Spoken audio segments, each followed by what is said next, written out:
Hey, what's up, everybody? I'm Bill. I'm Justin. And welcome to Car Reviews.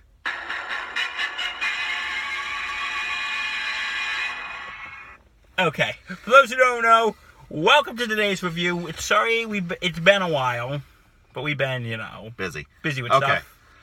stuff. But we went to see Spider-Man Homecoming. And, oh my God, this was awesome. This is probably the best Spider-Man to come out since Spider-Man 2, back in 2004. And, yes, this movie... There were early reviews that said that this was going to be one of the best Spider-Man movies, and you know what? It lived up to the hype. It surpassed expectations. It's an amazing movie. Yeah. All right. You want to give the plot? Sure thing. So Peter Parker gets to keep the suit that Tony Stark gave him during Captain America Civil War, and uses it to, do some small, friendly neighborhood Spider-Man stuff, rescue a cat from a tree, stop someone from stealing a bike, small stuff. And he gets bored. And he gets bored of it easily. Then he finds out that a bunch of criminals are selling, these high-tech,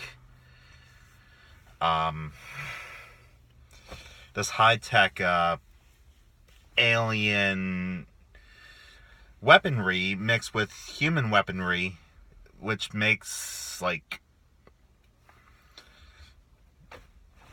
them rich. And Spidey wants to stop it, but Tony says, calm down. There's people who stop this kind of things.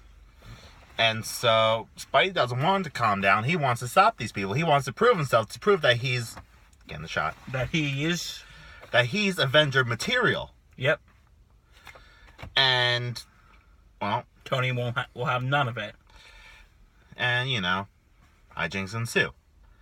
Now, this movie is produced by Marvel Studios. It's distributed by Sony, but is produced by Marvel Studios. So, it's Marvel. This is a Marvel movie. This is an MCU movie. Yep. Just distributed by Sony. Sort of like what the deal that they have with the Hulk. They can use the Hulk in Marvel movies. Marvel characters can appear in Hulk movies, but ultimately it's a universal property. Yeah. So, anyway, let's talk about the characters. Peter Parker is Spider-Man. Played by Tom Holland, who I thought was very good. He is... Because I'm sorry to cut you off, but I hate to be rude, but this is my review, too. What I think about Tom Holland, what makes him different, because if you've seen the, Sam Raimi movies, the Mark Webb movies, with Tobey Maguire and Andrew Garfield, because that Spider-Man is portrayed as, senior in high school, beginning to start college. Mm-hmm. This Spider-Man, he's a sophomore. He's a sophomore. He's in high school. Yeah, and I loved how he was, The best part about Peter Parker and Spider-Man is he's one of the most relatable superheroes out there. And he's just, fun-loving, having a good time. And oh, yeah, this is Spider-Man, just starting out. So if you're expecting, Spider-Man to be taking down, really big villains like the Green Goblin or Doc Ock, then go watch the Raimi movies, or... Because this is Spider-Man just starting out. This is Spider-Man on his training wheels. And you know what? It makes him totally relatable. Because when you see him in high school, you're like, hey, I went through that. Yeah, and I went through that. Sure, we never had to face, a supervillain before, or even steal Captain America's shield. Yeah. But, Spider-Man's supposed to be relatable. He's supposed to have girl problems. He's supposed to... Not fit in. He's supposed to try and balance his social life with his superhero life. That's what makes him special. And honestly, it's something that the comics even sort of lost track with when they made... They try to portray him as more heroic than... No, even more so. They tried making Spider-Man into more of a Tony Stark character. As in... Rich, billionaire, yada, yada, yada. Yeah. So, Tom Holland, great. Michael Keaton as Adrian Toomes / the Vulture. Wow. He was... Like, I would never thought Michael Keaton would be a villain. Oh, I thought he'd be a great villain if he ever decided to do it. And when he decided to do that, like, awesome. He was just great. He was intimidating. He's probably like...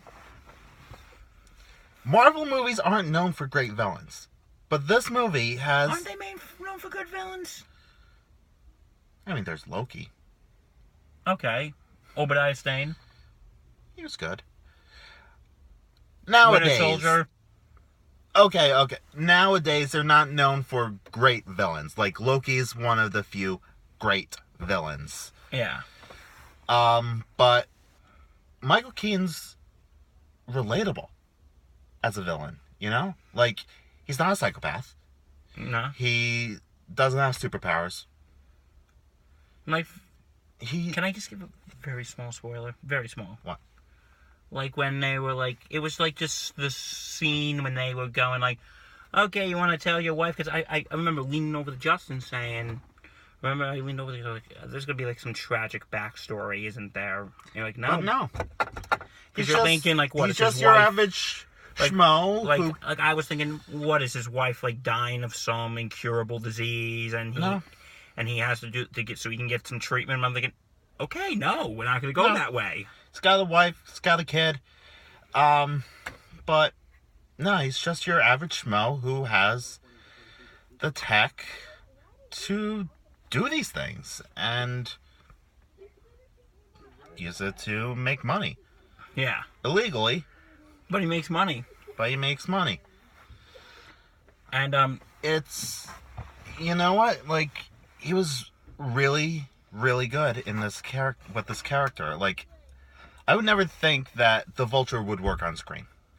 I remember Spider-Man 4 was supposed to have the Vulture as the villain, and it was supposed to be John Malkovich as the Vulture.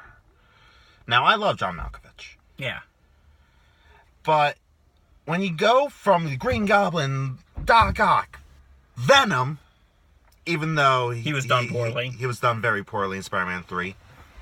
You can't really go below that. You have to keep upping the ante. So you would say, like, Vulture's a good, like, starting out villain. He's the perfect starting out villain. Even in the comics, he was like the second villain Spider-Man ever faced. The first being the Chameleon.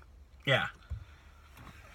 And what you say about this, it's like, okay, and another one, and we gotta get to, it's a small thing. RDJ, Tony Stark never disappoints. He never disappoints. And what we like here is that, we were talking about this, weren't we?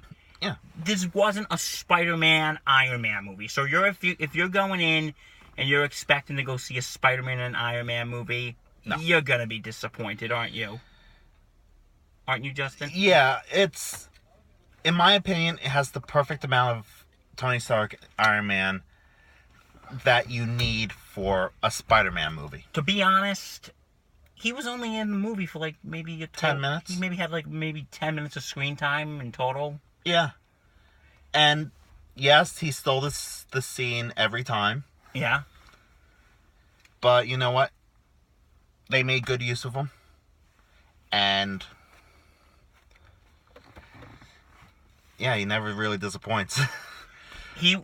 I think, and just as a quick little fun thing, Marissa Tomei, they made so many jokes about how attractive she is. They did, and they make jokes about like how she's not your typical Aunt May. Like she swears, and she drinks, So like if you saw like the Raimi movies or the Webb movies, you expect like a frail old Aunt lady. May. But no, this is like, an Italian woman in her 50s who's like lives in Queens, but you sort of get the sense that she's from the Bronx.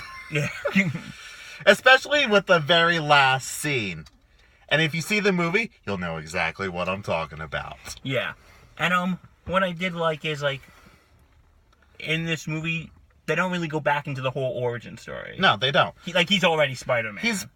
This takes place, like, during / after Civil War. Like, I was expecting that they were going to do, like, what they did. What I was telling Justin when we were walking out of the theater. Similar to what they did with Batman v Superman. If those who didn't see it, small spoiler alert. In the beginning, they just briefly show the death of the Waynes. The death of the Waynes. And I thought they were going to do that with Uncle Ben. Like, they would just show it in, like, a flashback. Didn't even mention. No mention of Uncle Ben. No mention of with great power comes great responsibility. And you know what? Because they expect us to know it. And you know what? He learns it himself. Yes. And we'll get more of that into... Oh, yeah. I think this is the time we're excited to announce the return of... Spoiler Corner, right? Yes. And we're also going to be doing some other fun things there, aren't we? Yes, we will. And we can't... But anyway, bottom line, I thought this was probably one of, if not the best Spider-Man movie I've seen. I thought... Even the comedy I thought was really good. Now, something that you brought up to me during the movie, yeah, you didn't really like Flash Thompson that much. Well, no, I didn't mean like I didn't like him like he was a bad I mean like worse as he was the biggest asshole. That's what I meant by. Oh. So that was misinterpreted. Well, and I'm sorry if you misinterpreted that. Yes, I did misinterpret that. I thought you meant that like the other actors did a better job in the role. No, what I mean, like him as a character, I thought he was like... Well, he's a more fleshed out character than either Flash Thompsons. Yeah, because here's what, like the first one was the one in the Raimi movies. He was your stereotypical bully. Yeah. The second one, like he was an asshole in the beginning, but throughout the movie he does become a little better. And by the end of that movie, him and Peter are kind of friends, right? Acquaintances, I would say. In this, like, beginning, middle, end, he's a dick. He's a dick.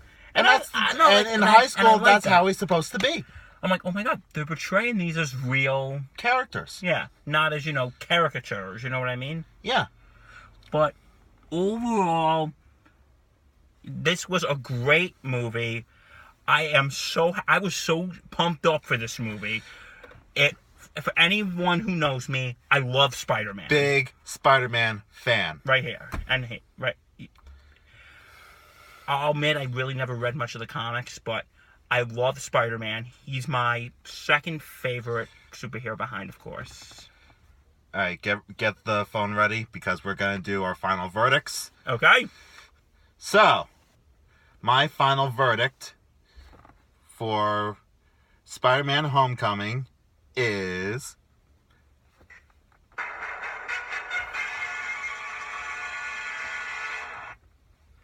And my final one is... I am. Now.